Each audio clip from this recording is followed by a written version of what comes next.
Imagine a world where people selflessly help each other, regardless of personal gain, while understanding that it's in their own personal best interest to do so.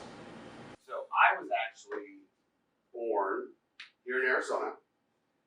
When I was a kid, we moved overseas to Papua New Guinea, where I was a missionary kid. And my parents taught me to love and serve and give. And I still remember to this day,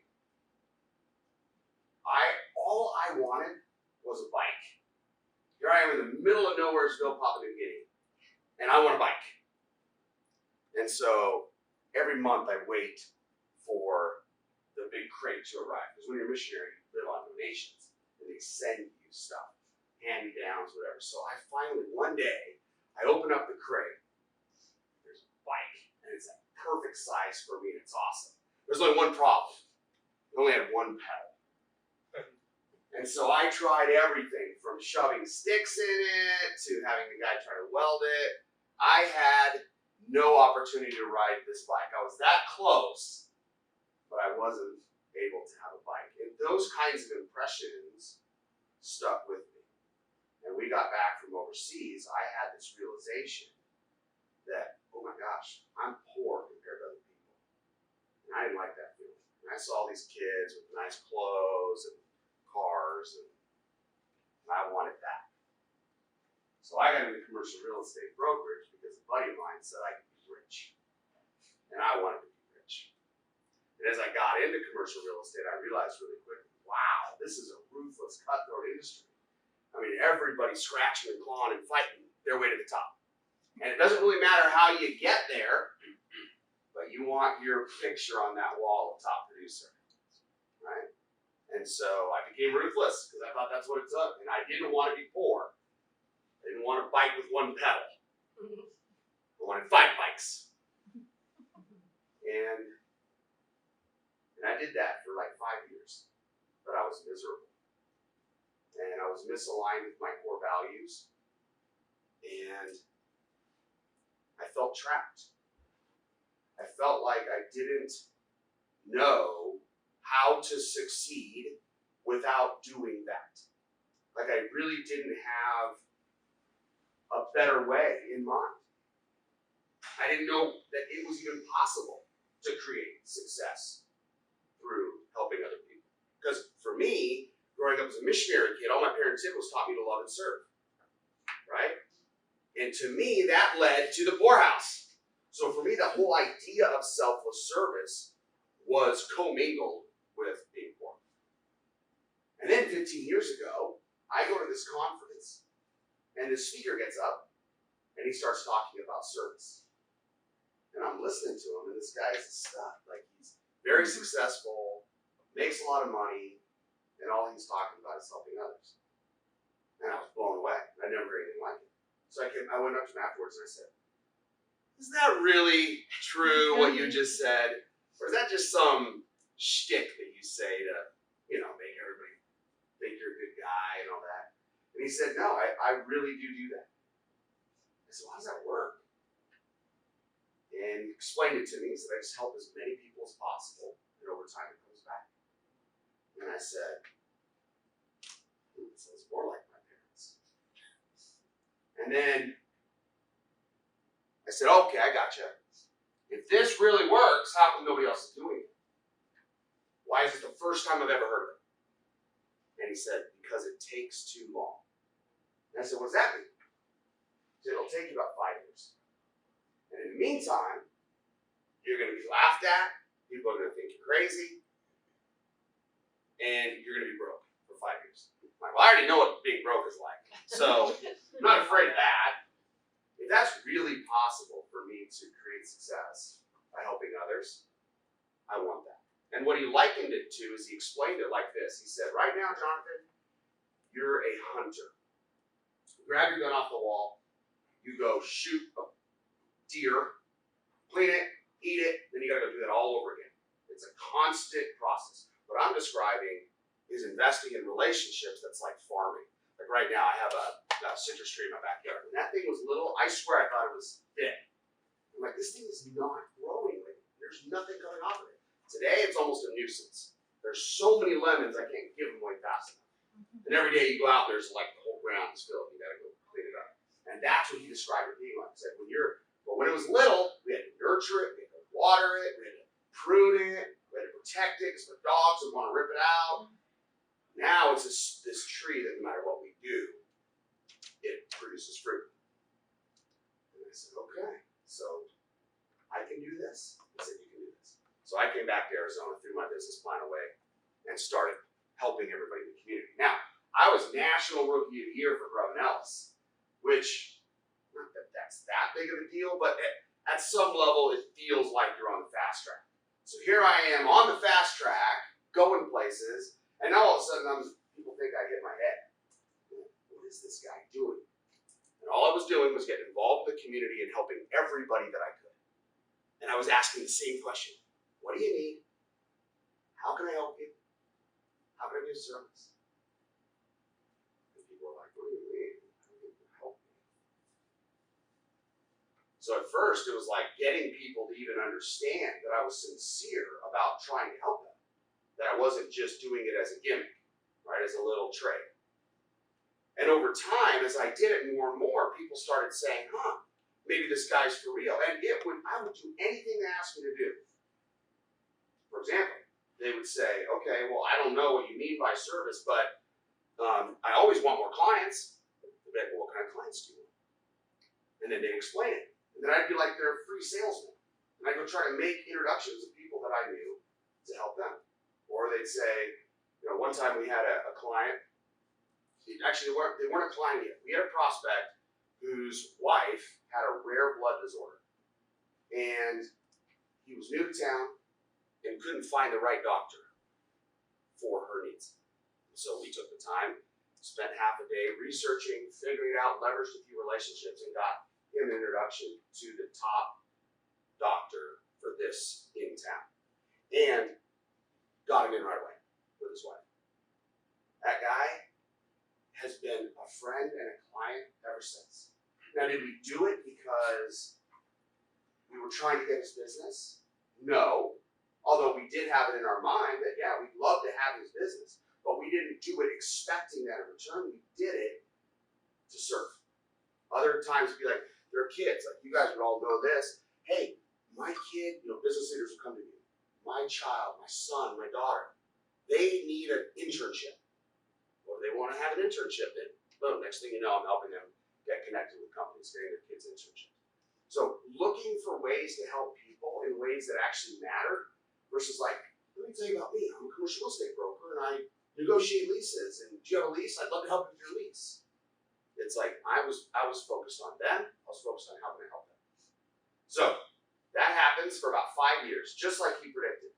And in that 5 years, everybody lost faith in what I was doing because there was no results, right? That was the problem with it, was there was no instant gratification.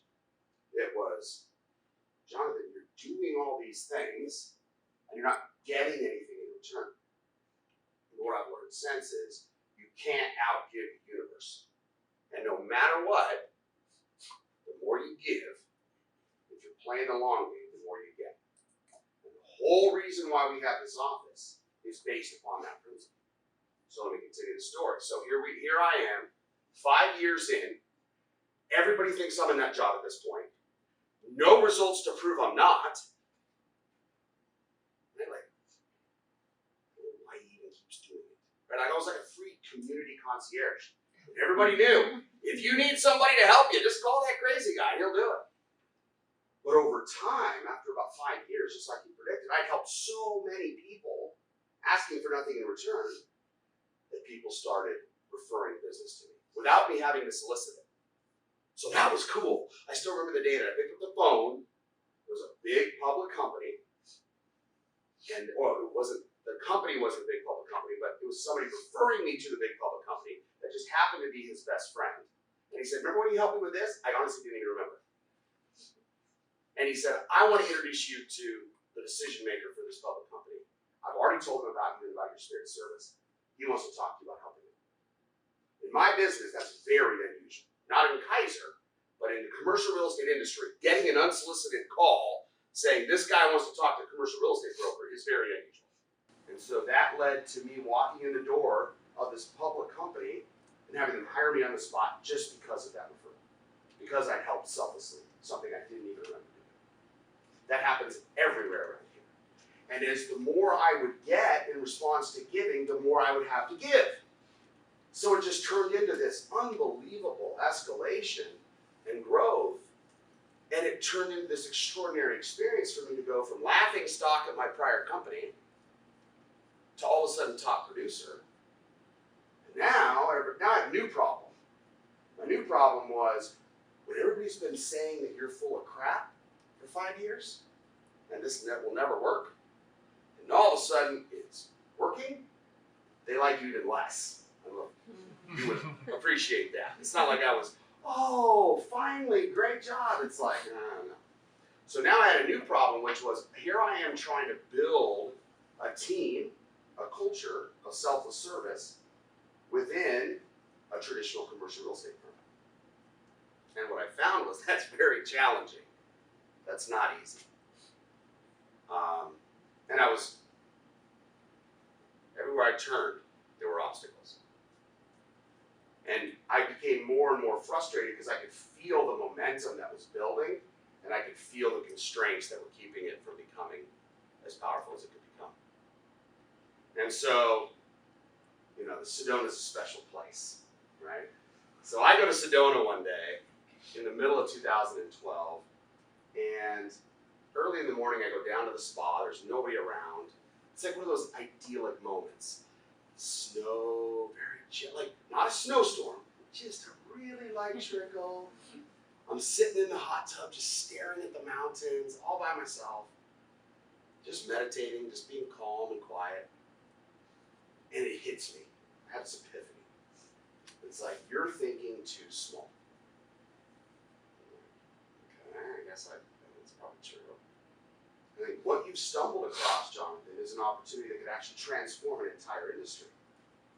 What you've learned how to do, what if you could teach others to do the same thing? And what if they could experience success by doing it? And I thought, well, what do I know about that? I'm just a commercial real estate broker. I'm not an entrepreneur or a leader. I just know how to help people. And the thought that came in my head right after that response was, if not you, then who? And I realized, oh my gosh, I still get the chills to this day telling the story. I realized in that moment that all of these hard times, all this like growing up overseas that I used to resent, felt like a lot of my childhood sports opportunities were gained for me as a kid, and all this resentment that I'd had build up around the life course that I didn't have responsibility for, all came in that moment in this great awareness of how I was being prepared for this, that all the tough times had been a gift. And I realized in that moment, wow, I had the opportunity to actually transform an industry. And then I started thinking even bigger, and I said, I could change all of business, because commercial real estate brokerage is not the only ruthless industry in the world. There's a lot of other ones. And I started thinking, wow, if I could show people that it's possible in commercial real estate brokerage, they could see it's possible anywhere. But then the question became, how do I teach others how to do this where they don't have to go through that same brutal 5 years, like, maybe I'm just stubborn, maybe I'm just bullheaded, maybe I'm resilient, whatever word you want to use, they all apply. But most people aren't willing to go through that level of pain and scrutiny to create success on the other side. So the question is, how do you scale it then? How do you teach others how to do this without having them completely upend their lives? And it hit me right after that. It's like, give it all away again. And so what we've done here is everybody that joins, everything that is, quotes, mine, relationships, clients, I give away. And that's not usual in commercial real estate brokerage. In commercial real estate brokerage, you do this. This is my client, get the hell away. And for me, it was like, boom.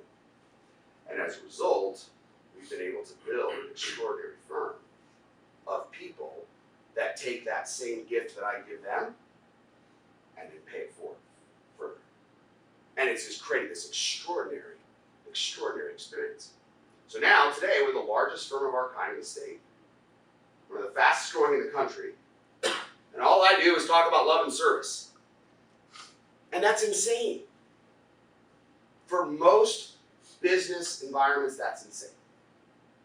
You know, when I was in that hot tub and I had all these epiphanies, then I thought, well, shoot, what is it that I hate about commercial real estate? And I made a long list, just wrote it down. All the things I couldn't stand. And then I said, if I was going to design a firm from scratch, what would that be? And I started making notes. And today, we have 15 core operating principles that we built the firm on that came out of that hot tub list to create this environment that you feel today. So this is a very mission-driven organization. And this is not for the faint of heart. Because being of service requires the willingness to be different.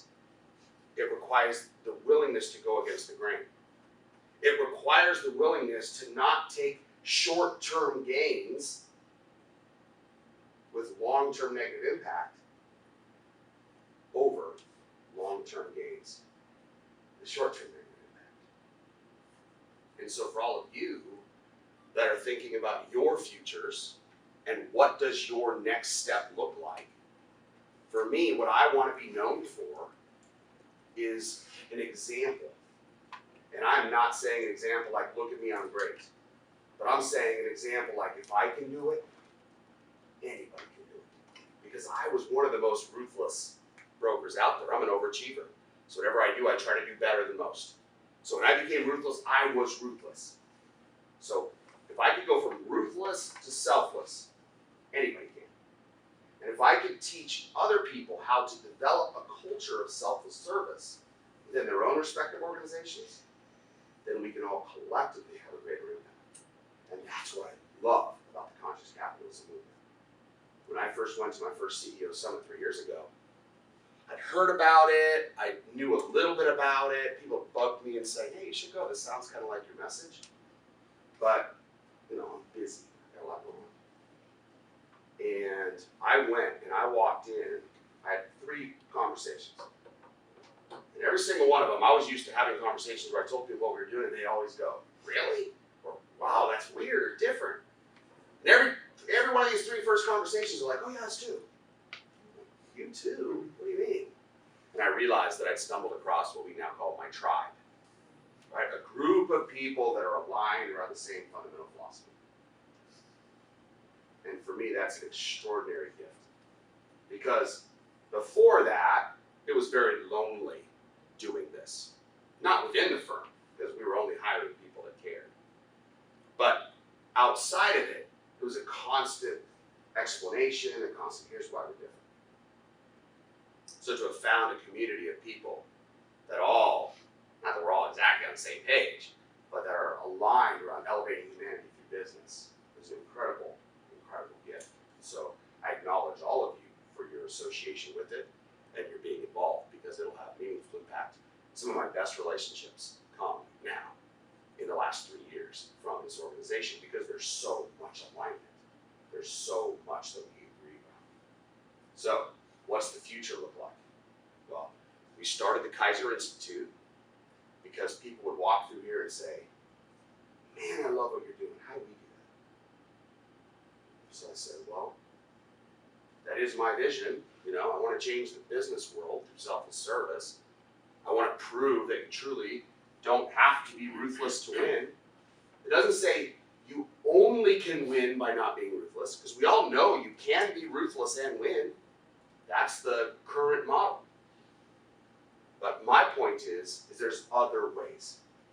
And this is one of them. And I love this wall. So for those of you who haven't spent a little time looking at it, I created this wall from scratch. I picked each of the quotes, I picked each of the leaders to demonstrate that across time, this stuff that I'm talking about, this selfless service stuff, this helping other people and succeeding accordingly, this has been talked about by every religion, every generation. It's been around since the beginning of time. So the question that I always have for people is, assuming that that is truth, why do we not practice it? And let me take it a step further. We all do practice it in some areas of our life. Our homes. I have 4 kids, right? Our kids, our families, our social groups, our conscious capitalism. And then we get out into the business world and we somehow think that it's more rational to forget all that and go fight, and me, than it is to take that same spirit of selflessness that we already know how to do, we all know how to love, and apply it to business. So my whole point is the most rational, self-interested, selfish business strategy in the world is selfless service. But it's the long game. And it has to be authentic. Because people have really good BS radars. And part of why it took me 5 years was because I was still full of shit. I was. I still looked at it as a manipulation at first. Like, okay, I get this. If I help this person, that creates an obligation in them. It makes them want to help me back. Problem with that is, that's like even creepier than selling. Right? Because that's like an unstated bartering. I'm going to give this to you. What you got? What you got? What you got? What you got? That's not what I'm describing. But when I see other people think that they're doing what I do and what Kaiser does, that's usually what it is. They go, whoa. Like I had a prospect one time.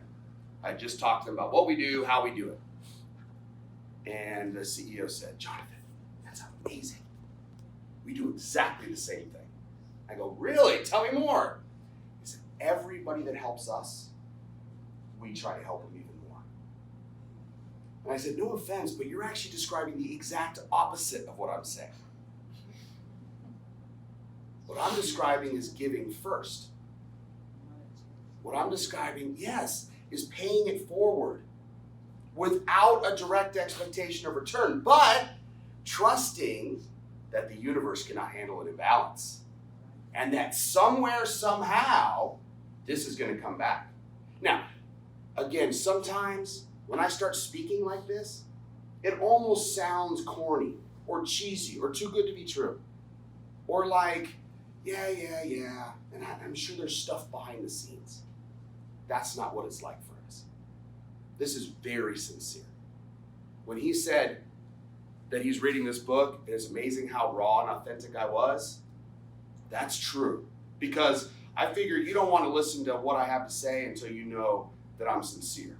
So I tell you how I used to suck. And I had an attorney tell me one time, this is the bravest book he's ever read. Because I put it all out there. I tell you how I was, what the industry's like, and then I paint you a roadmap for how to do it. So from my perspective, the best benefit to all of this is that you guys have a huge advantage. Because you're already in a community of people that care. You're already interested in this concept or you wouldn't be here. But the problem is that people sort of get it. Like, yeah, help other people. How the hell do I do that? What's the roadmap for how you create success through service? Because here's the interesting part. There's a book by Adam Grant called Give and Take. And in that book, he describes people in 3 categories: givers, matchers, and takers. And the interesting part about that book is that givers are both the most successful on the success spectrum and the least successful. So why? Why are givers on polar opposite ends of success? And the answer that he solves for is the people that can't say no are on the low end. Anybody that has a need, they feel obligated to say, sure. On the success side, the high end, it's people that are strategic with their service. So here's part of it. Here's part of the answer. How do you do it? It has to be a choice. Service always has to be a choice. Because if it's not a choice, it's an obligation. It's a job. It's something that somebody else is telling you what to do. Like my parents used to tell me. That's not service. Service is I get to choose of my own fundamental free will. Okay, so take that a step further. So if I get to choose of my own fundamental free will, and there's no right or wrong on who I choose, because we all know I have limited time, who would be the highest impact people that I could serve? Oh, that's an interesting question. So whatever business you're in, whatever line of service that you're in, who are those potential customers? Who are those influencers that could refer a lot of business to you? Make that your list. But rather than sell to them, figure out how you can help them. And ask for nothing in return. And play the long game. And that's literally the success formula. Now, there's a lot of nuance to it because this is business, right? So how do you succeed in a cutthroat business? By just helping people, you also have to be strategic, thoughtful, and smart. And so that's what I lay out in the book. It's like the how-to. I did a first draft of this book, which you saw walking in the lobby. Now, that book was a rough draft, and I gave it to a bunch of people and said, read it, tell me what you think, I'm trying to make it better. And the number one comment I got was, there's not enough how-to. There's not enough prescriptiveness in it.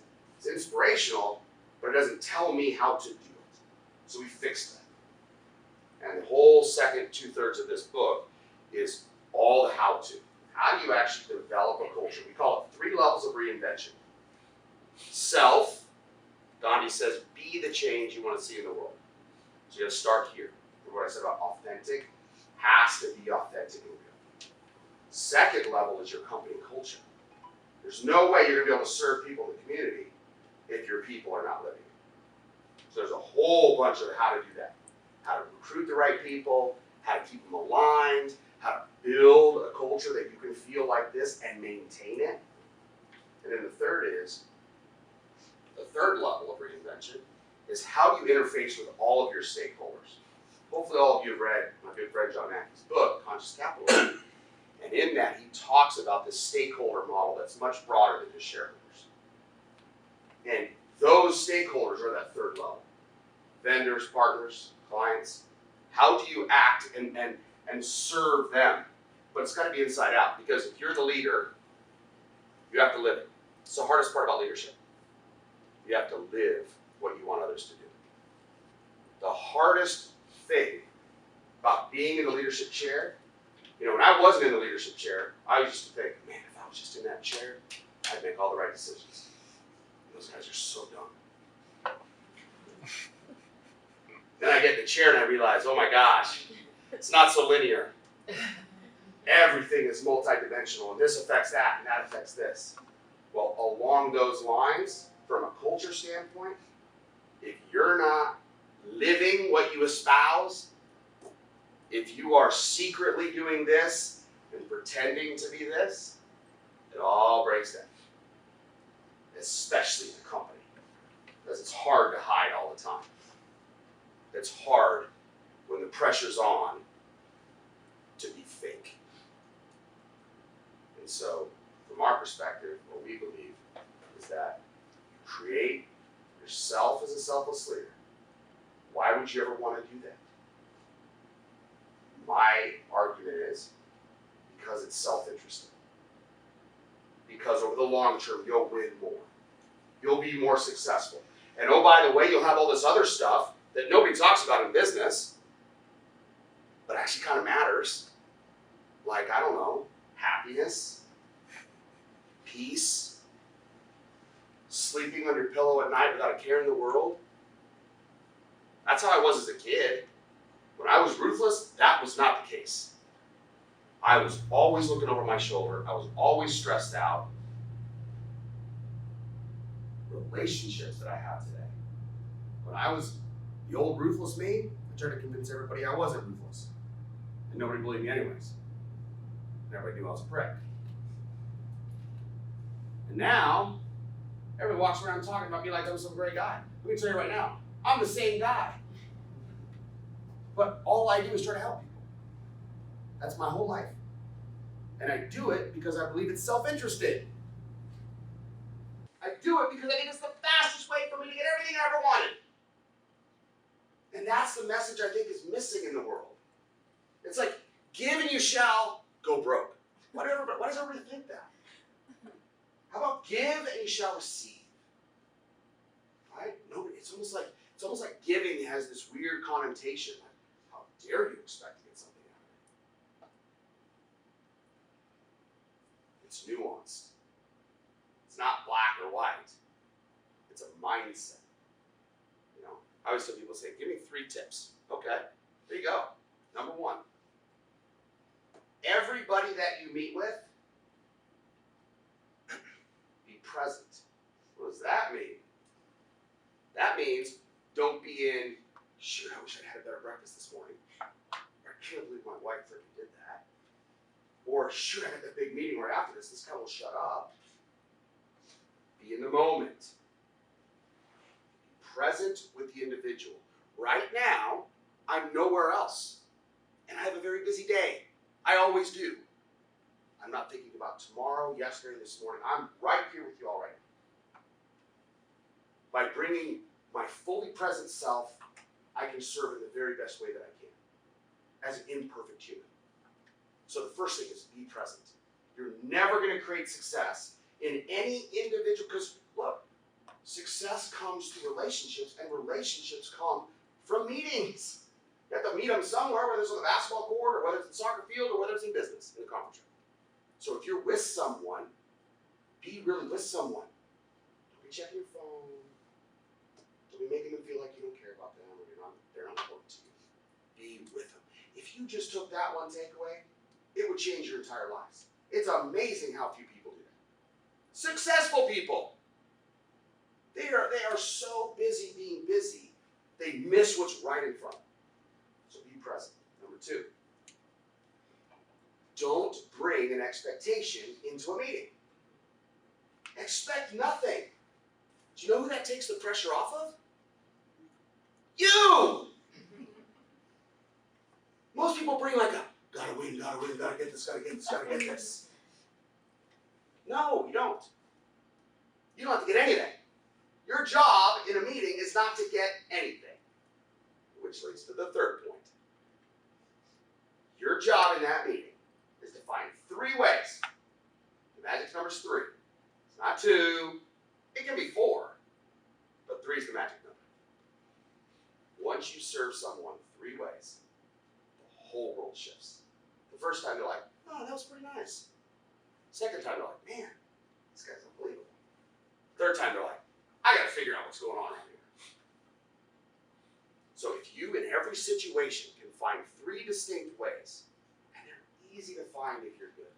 If you're present, if you're not bringing an agenda and all this gobbledygook that you gotta spew out that you hope they hear, and if your focus in every meeting is just to listen and ask good questions and find ways to serve.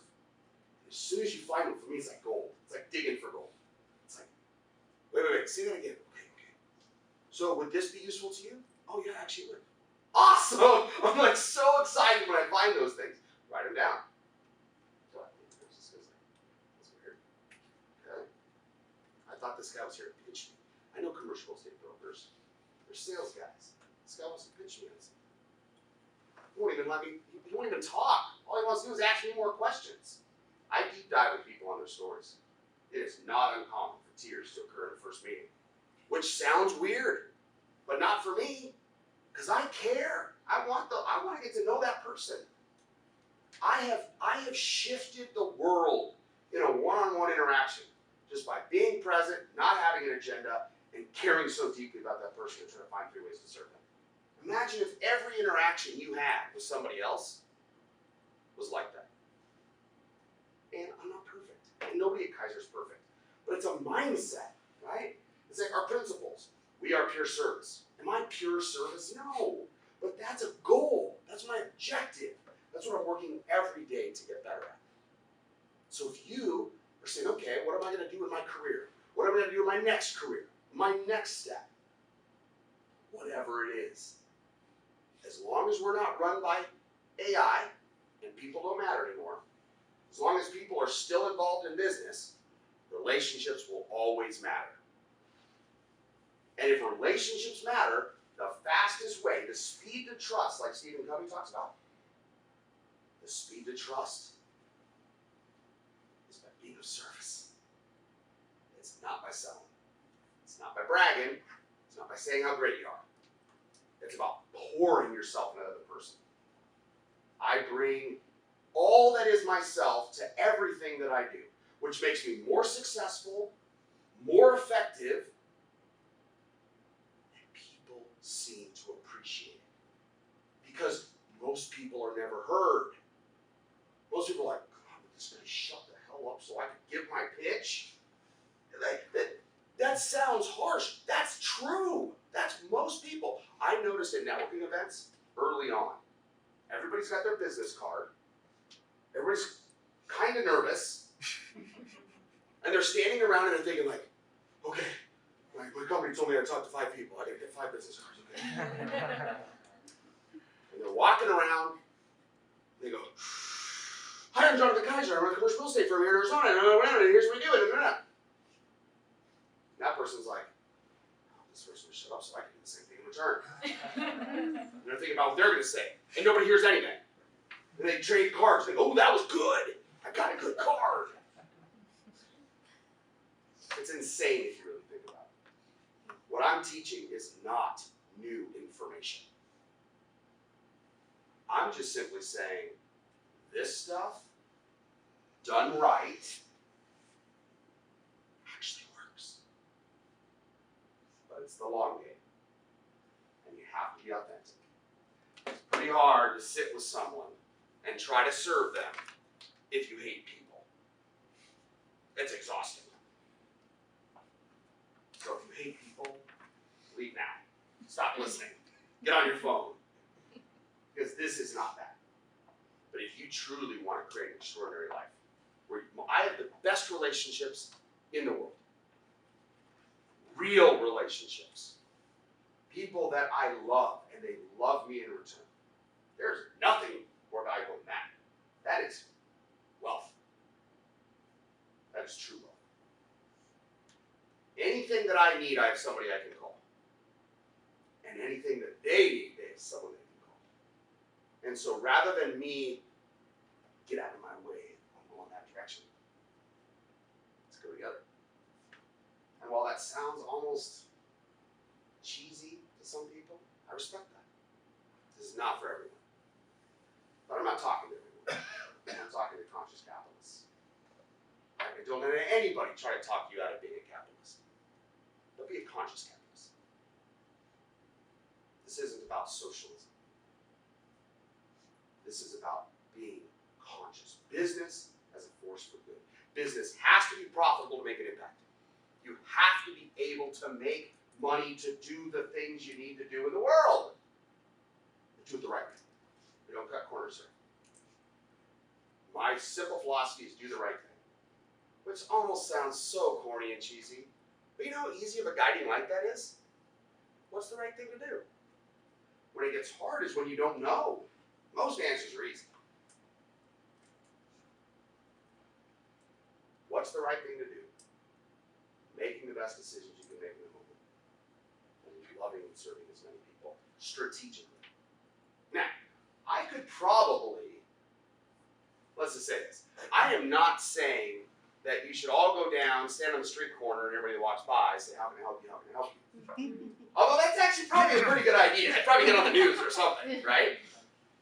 What I'm saying is, in any interaction from this moment forward, if you do not read my book, if you don't do anything else, from this moment forward, any interaction you have with another human being, I guess an animal would be good to be nice to pets. But any interaction you have with another individual, human being, be present, don't have an agenda, and try to find 3 ways to serve. And if you do that, over time, you're going to have an extraordinary career, life, relationships, family, happiness, peace, wealth. The more you give,